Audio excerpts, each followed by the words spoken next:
അങ്ങനെ 4.5 വർഷത്തെ ഇടവേള കഴിഞ്ഞു. ഹേമ കമ്മിറ്റി റിപ്പോർട്ട് പുറത്തു വന്നു.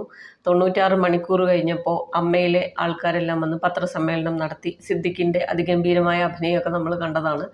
അപ്പോൾ സിദ്ദിഖ് പറയുന്നു, ഇങ്ങനെ ഒരു പ്രശ്നമേ നമ്മുടെ ഇതിലില്ല, അങ്ങനെ നമുക്കൊരു കംപ്ലൈൻറ്റും ഇന്ന് വരെ കിട്ടിയിട്ടില്ല, അങ്ങനെ കിട്ടിയിട്ടുണ്ടെങ്കിൽ നമ്മൾ തീർച്ചയായും നടപടിയെടുക്കും എന്നൊക്കെ പറഞ്ഞുള്ള ഇക്കയുടെ അഭിനയം എല്ലാവരും കണ്ടതാണ്. അതിനുശേഷം ജോമോളുടെ അഭിനയം, എന്താ ഇത്, എൻ്റെ വാതിലാരും മുട്ടിയിട്ടില്ല, എനിക്ക് അങ്ങനത്തെ അനുഭവമൊന്നുമില്ല, അപ്പം അങ്ങനെയുള്ളതായിട്ട് എനിക്കറിയില്ല എന്നാണ് അവർ പറയുന്നത്. എന്തുകൊണ്ടാണ് അവർക്ക് അറിയാത്തതെന്നാണ് എനിക്ക് മനസ്സിലാകാത്തത്. അവർ ഈ നാട്ടിലൊന്നല്ലേ ജീവിക്കുന്നത്, അറിയാതിരിക്കാൻ? കാരണം ഇങ്ങനെയുള്ള കാര്യങ്ങൾ ഇപ്പോൾ ഭാഗ്യലക്ഷ്മി, ഉർവശി ഇവരെല്ലാം വന്നിട്ട് ഇതേപോലെയുള്ള പല അനുഭവങ്ങളും അവർക്കുണ്ടായില്ലെങ്കിലും മറ്റുള്ളവർക്കുണ്ടായ കാര്യമെല്ലാം പറയുന്നുണ്ട്. അപ്പം ഈ ജോമോൾക്ക് മാത്രം എന്തുകൊണ്ടാണ് ഇതേക്കുറിച്ച് അറിയാതെ പോയെന്ന് എനിക്ക് മനസ്സിലാവുന്നില്ല. അപ്പോൾ വെറുതെ സ്ക്രിപ്റ്റ് വായിക്കുക, അഭിനയിക്കുക, എന്നിട്ട് വീട്ടിൽ പോവുക, അത്രയുള്ള പരിപാടി. ഈ നാട്ടിൽ എന്തെല്ലാം നടക്കുന്നത്, അത്യാവശ്യം പേപ്പർ വായനയും അല്ലെങ്കിൽ മീഡിയ ശ്രദ്ധിക്കുന്ന പരിപാടിയൊന്നും ഇല്ലേ? അതാണ് ഇതേക്കുറിച്ച് അറിയാതെ പോയത്.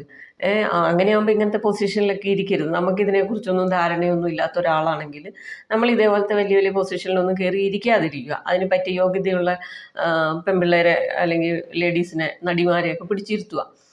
അല്ലാതെ ഉള്ള ഒരു കാര്യം, എനിക്ക് തോന്നുന്നു സജി നന്ദിയായിട്ട് പറഞ്ഞതുപോലെ ഇത് അത് സജി നന്ദിയായിട്ട് പറഞ്ഞത് ഹേമ കമ്മീഷനിൽ പരാതി കൊടുത്ത സ്ത്രീകൾ ആരോ പറഞ്ഞു പഠിപ്പിച്ച മൊഴിയാണ് പോയി കൊടുത്തത് എന്നാണ് പറയുന്നത്. അവരവരുടെ ജീവിതം, അവരുടെ അനുഭവമാണ് പോയി പറഞ്ഞത്. അതാണ് ഇയാൾ ഇങ്ങനെ പറയുന്നത്.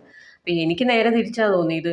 ജോമോൾക്ക് ആരോ എഴുതി കൊടുത്ത ഡയലോഗ് ജോമോൾ അവിടെ ഇതേപോലെ ചോദ്യം വന്നാൽ ഇങ്ങനെ വേണം മറുപടി പറയാൻ എന്ന് പറഞ്ഞു കൊടുത്തു. ജോമോൾ അത് കൃത്യമായിട്ട് അവിടെ അഭിനയിച്ച് കാണിച്ചിട്ടുണ്ട്.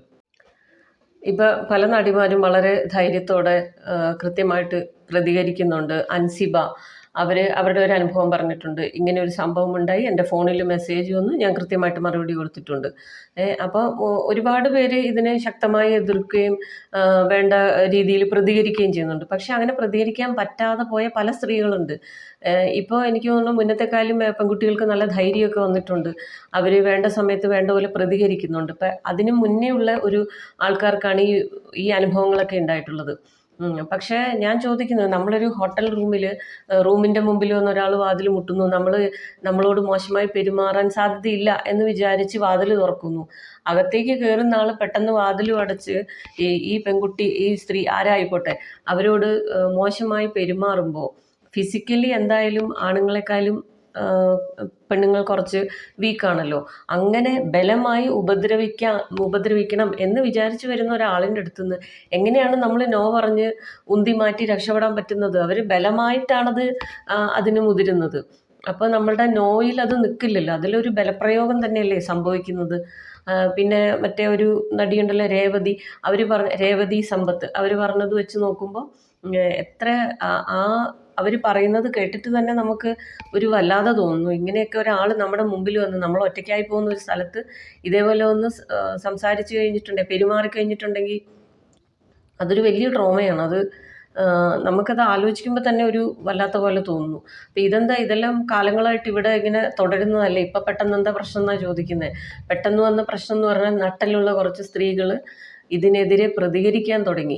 ഒരു കാര്യം നമുക്ക് മനസ്സിലാക്കാം, ഈ ചൂഷണം ചെയ്യപ്പെടുന്നത് എല്ലാ മേഖലയിലും സ്ത്രീകൾ ചൂഷണം ചെയ്യപ്പെടുന്നുണ്ട്. അതെല്ലാവർക്കും അറിയുന്ന ഒരു കാര്യമാണ്, എല്ലാവരും സമ്മതിക്കുന്ന കാര്യമാണ്. പിന്നെ പെട്ടെന്ന് എന്തുകൊണ്ടാണ് ഇങ്ങനെ ഒരു പ്രതികരണം വന്നേ എന്നുള്ളതിൽ മാത്രമാണ് എല്ലാവർക്കും സംശയമുള്ളൂ. അപ്പോൾ നിങ്ങൾ പേര് പറയൂ, പുറത്തേക്ക് വരൂ, നിങ്ങൾ കംപ്ലൈൻറ്റ് കൊടുക്കൂ എന്നെല്ലാം പറയുമ്പോഴും ഈ കംപ്ലൈൻറ്റ് കൊടുത്തവർ ഇനിയിപ്പോൾ എന്തെല്ലാം അനുഭവിക്കണം, എന്തെല്ലാം കമൻറ്റുകൾ കേൾക്കണം എന്നുള്ളത് ഇനി നമുക്ക് കാത്തിരുന്ന് കാണാം. എല്ലാവരും ഇരയ്ക്കൊപ്പം നിൽക്കുന്നുണ്ടെങ്കിൽ പോലും അതിനെതിരെ പല മോശമായ കമൻറ്റുകളും വരുന്നത് അതും നമ്മൾ കാണുന്നുണ്ട്.